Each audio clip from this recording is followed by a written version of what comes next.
Most founders running their own marketing are making the same 5 messaging mistakes. And no, I'm not talking about your color palette or button shape. I'm talking about the exact messaging leaks that quietly kill conversions before your visitor even scrolls. I know because I see these week after week inside my Clarity Jam series. Let's break them down and I'll show you how to fix them using my framework as well as my messaging match framework so you're not stuck on the marketing treadmill.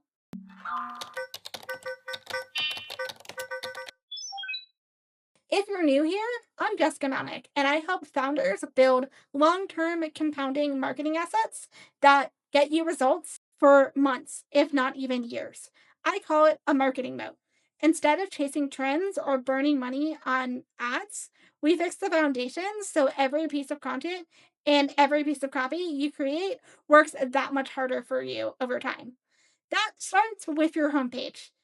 Here's the thing, when you're a founder, you have insider knowledge no agency or a junior or even mid level marketer can match. But that closeness to your product is also your trap. It's easy to write for you, not for your customer. That's where my messaging wedge to wow moment framework comes in. It forces you to grab attention when something's specific enough to hook your ideal customer and guide them so that the first, oh wow, I need this moment happens naturally.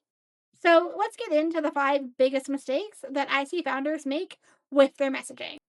Now, on to mistake 1. No surprise here, no clear messaging wedge. Too many SaaS homepages in particular sort of a bland catch all statement, something like smarter workflows with the power of AI. What does that even mean? That's not a wedge, that's a door to nowhere. In Clarity Jams, I rip that out and replace it with an actual wedge, something laser specific to your ICP that's impossible to ignore. Then we lead them to the wow moment, the exact outcome they care about most. I like the whole persona approach to it. But the only thing that immediately stands out to me is you were kind of talking about, hey, people are coming to Profit Ops because they have an objective, they have an insane amount of data. There's no way them and their team can like parse out that data, so they need AI to help. I'm not really sure and that's kind of what seems to be your wedge, where it's like, hey, you can get these like, really, really proactive modeling and forecasting and all that sort of and sourcing all that stuff if I'm correct in the assessment and without having to spend months and months and months on this. I'm not sure if that kind of wedge, which is what I would call a messaging wedge, is really encompassed within that H1 because you want your H1 and or that sub description to really explain what is that like final thing they're thinking before they go in and book a demo. Agreed. This needs a lot of work. So I love all your help you can give, all the feedback you can. Okay, so you now know why a messaging wedge is important. The second mistake that I see all the time is no social proof above the fold. Your homepage hero section is prime real estate. If you're not showing proof right there, whether that's logos, results, usage stats, customer testimonials, you're asking the visitor to take the word for it. And most of them won't.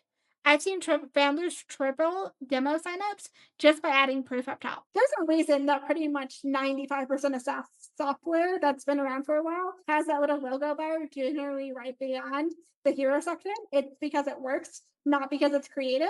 I would move those logos directly up there. And then at that point, you can still have your 4.3 T2 rating, but therefore we're just kind of showcasing a little bit more social proof because right now it's all buried, even though it's Yeah. really, really strong. Yeah.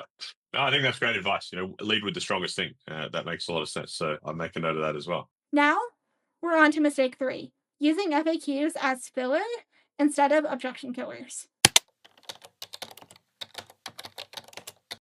Your FAQ section isn't there for decoration. It's not where you answer, do you have an app or how do I sign up for a free trial? Unless, of course, your app is the main sell. And instead, in my experience, FAQs should kill objections, your biggest objections, and the reasons why people do not actually go with you and stick with the status quo or go to your competitor. So that means tackling the big things like pricing fears, integration worries, support concerns, other really big common objection concerns.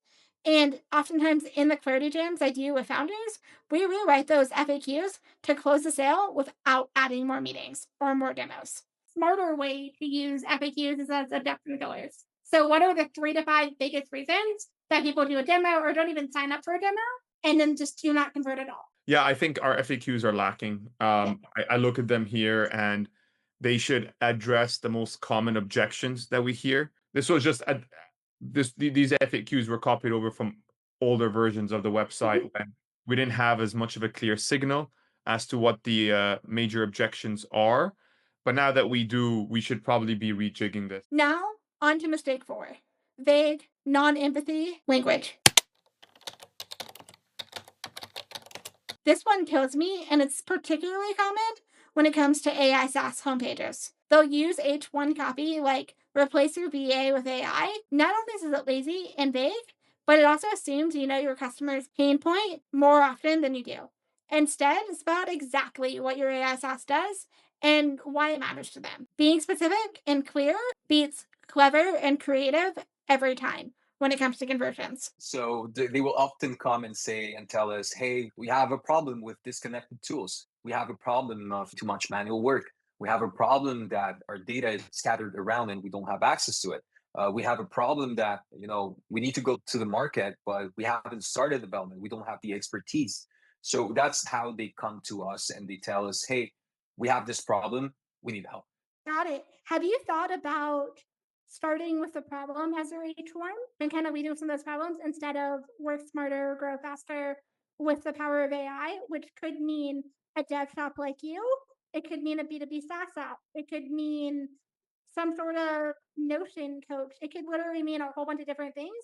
Have you thought about instead of work smarter, grow faster with the power of AI, leaning into those problems that you just said, which is, messy data, not being able to scale, all of those types of things. That's a really good observation. And I didn't thought about it for the website, but that's how we present ourselves and that's how we introduce ourselves to potential leads, potential prospects. So that's a really good observation. And yeah, I think we need to change that. Yeah. This brings us to the fifth and final mistake: hiding your pricing and demos. If you're founder led, chances are you're probably still early to mid stage. And hiding your pricing and demos like you're an enterprise SaaS or bigger is literally doing the opposite of what you think. It's actually making it way, way, way more likely for people to just drop off and bounce off the page. But I still get it. You don't want to scare people off, but bearing your pricing in demos is like locking the door to your own store. If someone's ready to buy, don't make them hunt. Put it in the navigation menu, put it in the hero section, put it where it's impossible to miss. Finally, founder led messaging is your unfair advantage, but only if your homepage does the heavy lifting for you. If you want more examples and fixes like this, grab my free SaaS messaging swipe file in the description below. Or book a query jam. Again, below, where we whip through your homepage together. Don't wait until you've burned another 10K on ads. Fix these conversion leaks first.